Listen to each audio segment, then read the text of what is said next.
नमस्कार. एक तरी ओवी ज्ञानेशांची हे डॉक्टर वीरा करंदीकर आणि डॉक्टर हेवी इनामदार यांचे पुस्तक. आकाशवाणीवर झालेल्या कार्यक्रमाच्या या पुस्तकावृत्तीचे आपण क्रमशः वाचन करीत आहोत.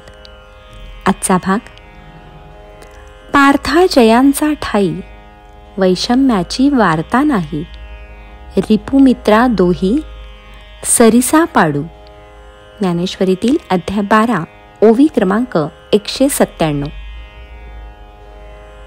12व्या अध्यायात ज्ञानी भक्तांचं जे वर्णन ज्ञानदेवांनी केलं आहे ते अनेक दृष्टीनं आगळं वेगळं आहे.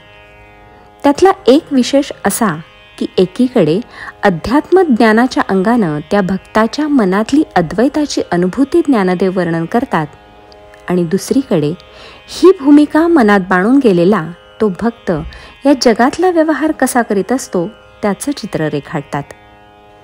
ज्याच्या मनात अद्वैत पुरतं ठासून गेलेलं असतं त्याला या जगात भेद असा उरतच नाही. सारी माणसं त्या ज्ञानी भक्ताच्या दृष्टीनं एका ईश्वराची रूपं. ही दृष्टी ज्याला लाभली तो एकाशी एक आणि दुसऱ्याशी दुसरं असं वर्तन कसं करू शकणार? या भक्ताला कोणी मित्र मानेल आणि प्रेमाने वागेल, दुसरा कोणी शत्रू मानेल आणि वैर करेल. पण हे कसंही असलं तरी भक्ताच्या अंतःकरणातला भाव एकच असतो, तो म्हणजे सारेजण आपल्याला सारखेच आहेत. हा ज्ञानदेव या ओवीत भगवंतांचं म्हणणं स्पष्ट करतात. हे अर्जुना, त्या भक्ताला विषमता किंवा भेदभाव जणू माहीतच नसतो. कुणी शत्रुभावानं वागो वा कुणी मित्रभावानं वागो, दोघांची योग्यता भक्ताच्या दृष्टीनं सारखीच असते. या समत्व बुद्धीचं वर्णन करण्यासाठी ज्ञानदेवांनी फार सोपी आणि तितकीच सुंदर उदाहरणं घेतली आहेत. जे घरातले आहेत त्यांना आपल्या प्रकाशाचा लाभ द्यावा आणि बाहेरचे आहेत त्यांना अंधारात ठेवावं असंही दिवा करू शकत नाही.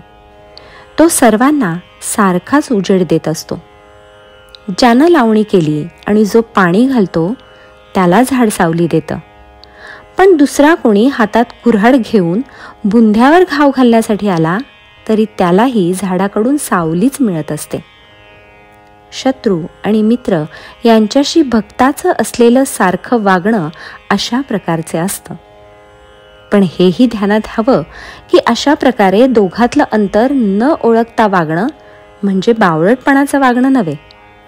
ज्याची त्याची वृत्ती तो भक्त मनातनं जाणून असतो.